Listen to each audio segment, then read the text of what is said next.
Hey Waffle Gang, I do hope you are well. My name is Mark and today we're checking out some more relationship stories. I don't know why I questioned that then. If you do love a Reddit story, why not consider hitting that like, subscribe, maybe that notification bell too, and let's crack on with today's first story.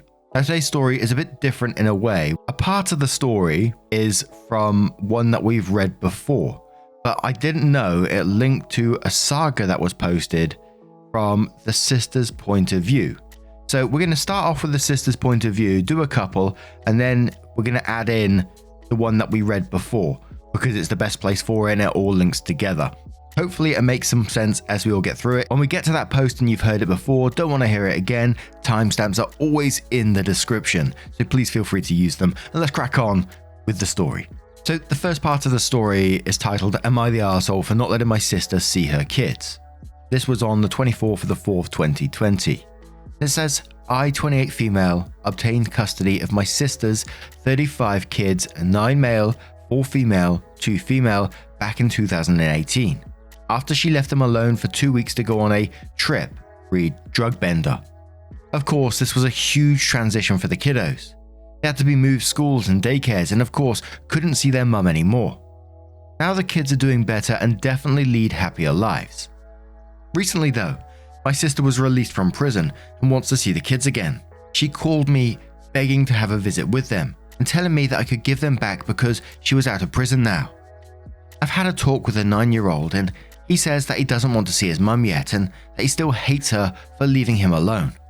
The girls have no memories of her and the smallest one was only 3 months old the last time she saw her. I do feel like I could have helped them foster a better relationship with her, but I don't want to force the oldest into meeting her when he absolutely doesn't want to. Still, my close family has told me that the oldest doesn't know what he's talking about, and it's my fault the little ones don't remember their mother, because I didn't take them to see her when she was in prison.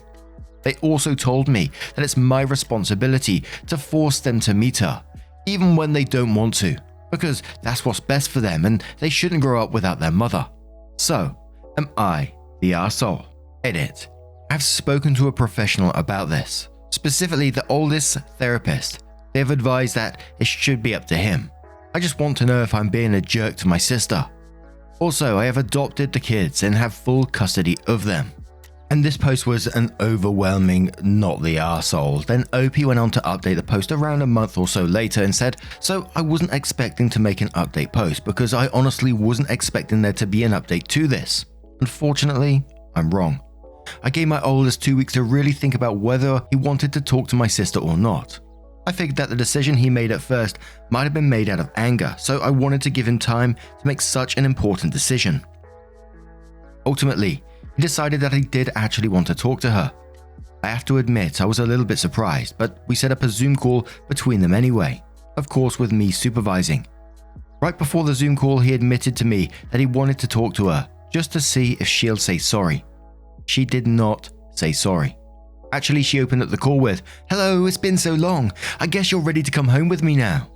And then noticed that I was sitting there with him and almost immediately launched into accusations about alienation and how I have to give the kids back now or she'll call the police and say I kidnapped them. My oldest was very obviously disgusted.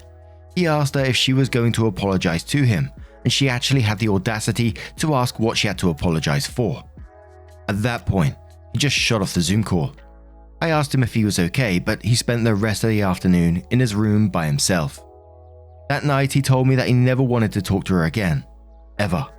I told him that never is a long time, but that we weren't going to make him talk to her if he didn't want to. And we never, ever are going to give him back to her. He told me that never is a long time. We told him that in this case, it meant never. I'm still shocked. I don't know what happened to my sister.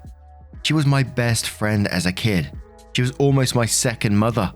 She was sweet and caring and nice. I just don't know how all that changed so fast. Or maybe it didn't change that fast and I just never noticed until it was too late and I was driving 4 hours away at midnight to pick up 3 little kids, one of which I didn't even know existed. Before now, I honestly never considered myself as their parent, even after I legally adopted them. More like I was just taking care of them long term. But now I realize that those kids are my kids, and they're going to be my kids for the rest of my and hopefully their lives. Thank you for all your help, guys. I hope you all have a fantastic day. And then this is where it links in the sort of timeline to the other post. The post was called "Am I the Arsehole for possibly making my parents homeless?" and it comes from the sister's brother, OP in the original post, younger brother, who says, "This isn't just me, it includes my twin brother. My brother and I, 17 male, were an accidental pregnancy. For context, our oldest sibling is 37 and has 2 kids who goes to our high school. Our nearest sibling is age 28, which is the original OP from the last post. My parents always made it clear that we weren't supposed to exist. They were never abusive or neglectful or anything, but they were kind of cold our whole childhood. My brother and I will graduate high school in about a week and we'll be 18 in 2 weeks. My parents have told us as soon as we turn 18, we will have to pay rent. Neither of us have jobs and we probably won't be able to get jobs right now. I confided in my sister that I'm really stressed about this, and she offered to let my brother and I stay with her while we're in university, completely free of charge. I'm really grateful for this and we're planning on accepting her offer. I told my parents about this and they freaked out. I guess my mum was planning to move to part-time work and they needed rent for my brother and I to keep up with rent. They said they're provided for us our whole lives and we should pay them back now that we're almost adults. I mean, it's true. They've given us everything we needed for 18 years and I really don't want them to be homeless if they can't afford the rent. But I don't know how I'd even afford to live with them. Am I the arsehole? Edit. My brother and I both have some savings. We could conceivably pay rent for a few months. I also feel guilty moving in with my sister because she has 3 little kids and a cat to take care of, and I don't want to put any extra strain on her. None of my siblings have a great relationship with our parents, so my parents won't ask them for help. Edit 2. I'm actually shocked by the support here.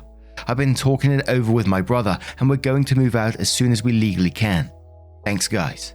Also, I don't know how to add a photo, so for all of you asking for cat tags, I'm just going to tag my sister somewhere in the comments and you can go look at Aris on her profile. And people began to notice, OP said in this one that their parents aren't that great, so OP's parents, twin brother's parents, the sister who went on the drug bender's parent, have never been that great to them and treating them that way. They've never had a good relationship. Maybe this was part of the cause of the original post, the drug bender, etc. Obviously not making excuses, just reading it like an overview of some of the comments that were coming out from this. But the brother in this post then updated that one saying, "Hey folks, it's been like 3 weeks and many things have happened. I graduated high school. Go me. I turned 18 and I moved out. I finally feel like I'm adulting. Kind of. I moved in with my sister the day after my birthday and I've been living with her for a bit over 2 weeks. It's been really weird. They do all this stuff in a house that we never did as kids. Family dinners every night. Never done it once until now. My sister and her fiance carve out blocks of time to spend with the kids. My parents never did that. My oldest nephew, he's 10, dropped an open can of pineapple in the kitchen a few days ago. I expected him to get yelled at, but my sister just helped him clean it up and told him to grab a new can from the pantry. That was weird. My parents were never that chill. When I was a kid, I would see these perfect families on TV. Shout out to Dinosaur Train lol. And my parents always told me that those kind of parents didn't exist, that it was all made up for TV, that real parents don't take that much of an interest in their kids' lives and interests. I believed them until now. In the past few weeks, I've seen my sister and her fiance spend hours making model planes with my oldest nephew or rocking the youngest to sleep when she was overtired. That stuff never happened when I was a kid. My niece, she's 4, woke up in the middle of the night last week, crying about something. Instead of telling her to shut the fuck up and go to bed, my sister's fiance got up and sat with her until she fell asleep. I guess I was just surprised that my experiences aren't the norm. Anyway, both my brother and I are doing really well here. My brother has been cooking a lot. He's going to culinary school, and everyone seems to really appreciate it. I've been spending time with my nieces and nephew, and I've played more Minecraft these past few weeks than I think I've played in my entire life. If anyone knows what Titanfall 2 is, please help me out. I've been an adult for less than a month, and these children and their newfangled video games already confused me. This is just all a very long-winded way to say thanks. If I hadn't posted here, I don't think I would have moved out. My savings would basically be drained and I wouldn't be as happy as I am now. So thank you. Now I guess it's time to see if I can figure out how to do an update post. Edit, shout out to my sister for basically raising me for 12 years and also being an amazing parent. I could just go and say this all to her face, but there's so many stairs in this house and I'm lazy. Polani, how many times am I going to have to say it before you accept that you are a good person? Every time I go to say thank you for giving up space in your house for me and Cam, you say that if you didn't help us out, it would have been someone else. I get that you have strangely low self-esteem as evidenced by your Am I the Arsehole post. But can you accept that you are an unbelievably good person and move on so I can finally thank you? Edit 2. I have enough advice on Titanfall. Thank you guys. I didn't realize it had such a big community. I now know how to beat every single campaign boss, plus why I should definitely use Scorch in the last boss battle. Thanks. And then there was a couple of comments below this one where the sister found that post from the brother and it gets a bit mushy, but I love a bit mushy, so I'm getting involved. From Spicy Baguette, which is the OP of the original post, the sister who says, so you can't come downstairs to compliment me, but you can come downstairs to tell me to go upstairs to get my phone, then come back downstairs so you can see my reaction to you complimenting me. I see how it is. Honestly, I'm just happy you're here. I told you before, me and Michael and Daniel have been waiting so long to move you guys out of that house. I'm just the one who has the available rooms. If Michael wasn't overseas, it would have been him. If Daniel had another room, it would have been him. But anyway, love you both. It's been really nice to have some extra hands around the house, especially with Cam and his cooking. I can see why he's going to culinary school. The kids love you, Ethan thinks you guys are great, and Aris likes you, and that's pretty darn rare. Keep being the person you are, and I think this arrangement is going to work out fantastic. Edit. Okay, everyone, just come over and we can have pie and hot chocolate. Love you all, and remember, who your family is doesn't define you. To which OP replies, so you can write this whole super sappy reply to me, but you can't look up and say it to me. I'm literally sitting on the same ass couch as you. And then there was one more comment from our Reddit user HB1C who says, stop making me tear up, you wholesome motherfuckers. So glad you all have each other. You and your brother are gonna do great. And then OP came in with one more family life update, if you like. And I just realized saying OP isn't really helpful. It's coming from the original sister, the original post, who says, if you're reading this, it's probably because you decided to follow me after reading one or more posts in the Reddit saga that summer 2020 was for me. There have been some people who have sent messages to me on this account, so I'm sorry for not responding. I realized that too much of my life was going on this account, and I was worried that at some point I might drop too much personal information and get doxed or something. I decided to completely abandon this account. I have another one, but I'd like to say it's completely unconnected from this one. Okay, life update time. My oldest is now 11.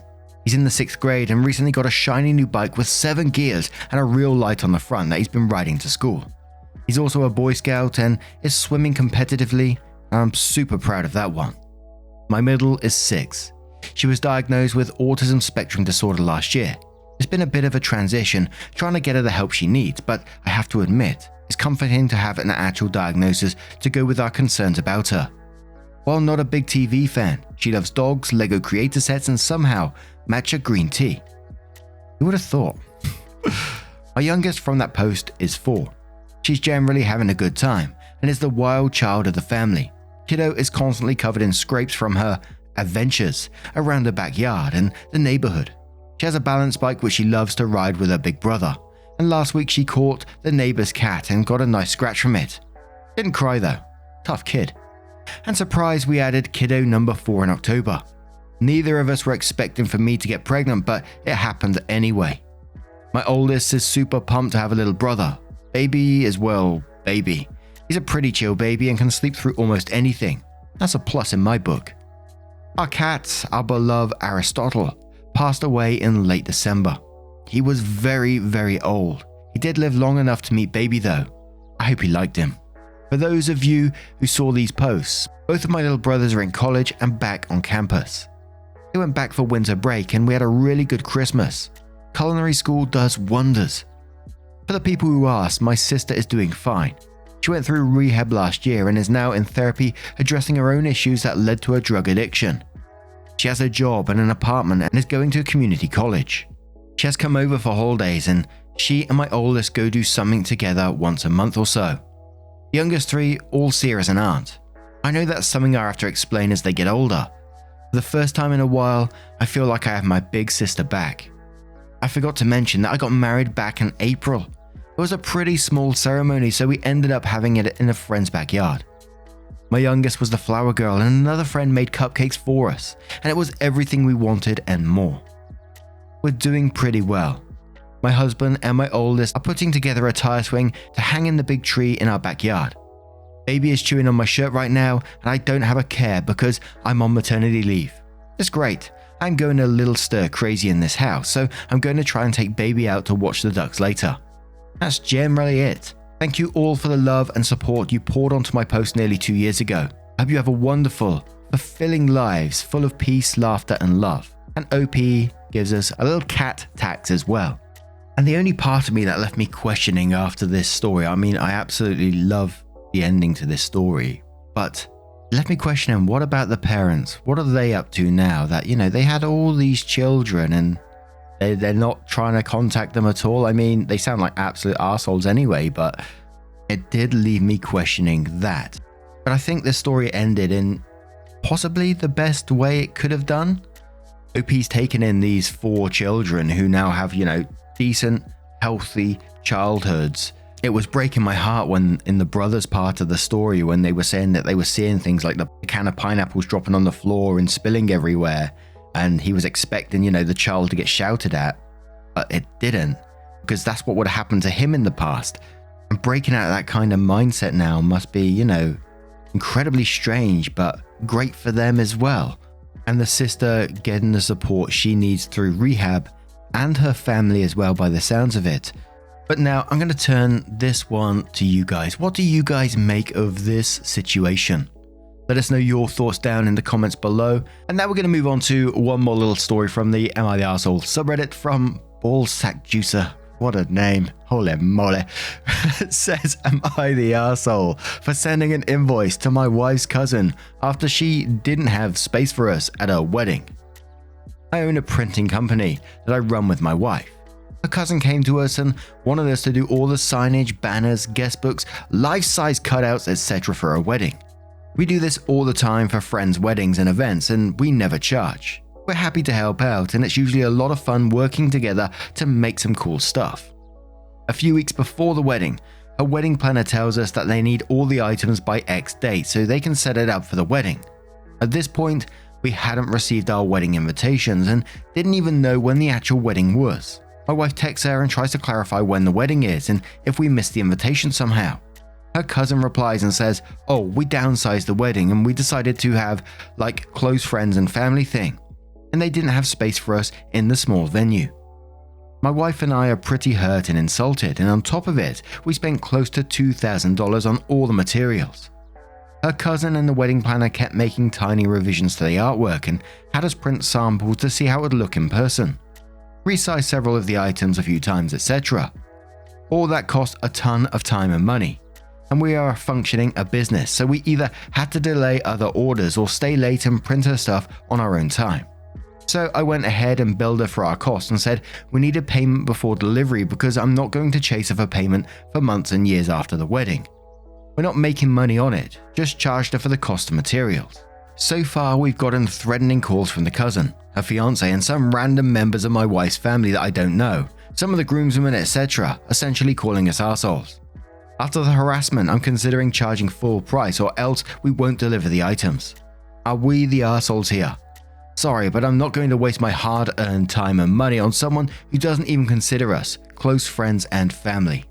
Brain says you should say, sorry, we had to downsize the discount to cover close friends and family only. Not the arsehole. Few entrepreneurs says not the arsehole. They can't expect a wedding gift from people who didn't make the cut. Once you and your wife were cut, it became a business transaction. You have every right to bill them and receive payment before delivery. However, says Not the Arsehole, tell her it's only free for close friends and family because she has established you don't fall into this category. Distant family pays material costs, or full if you choose to charge that. Tater Sprout says Not the Arsehole, they used you. Look at how much money they saved. $2,000 is not a normal wedding gift. I suggest from now on you ask to be paid but give a discount. You shouldn't end up in the red because of a gift unless you can write it off. Ask yourself if they never intended to invite you and just wanted free services. OP replies saying, usually ends up being a couple of $100 max. The constant revisions and reprints jacked the price up considerably. We were still at the awkward stage where we couldn't tell them, hey, so this is getting kinda expensive. Mr. Bless says everyone sucks here. The cousin is an arsehole for expecting free stuff for their wedding and then not inviting the OP. But the OP admits that they let the cousin spend $2,000 in materials, even though they also say a job like this normally costs around $200 to $300. The OP also admits that they were at the awkwardly expensive stage, but got told they weren't invited before they could cut the cousin off. They also say they prioritized this free stuff by either staying late or delaying others. So not only is it a $2,000 gift, they also lost money on orders they could have done. The OP obviously can't just blow off a $2,000 plus expense, but they were justifying it because they got to go to the wedding. You don't give your cousin $2,000 plus wedding gift unless you're rolling in dough. The OP needs to take some responsibility here for not cutting them off sooner. And now I'm going to turn this one to you guys. What do you guys make of this situation?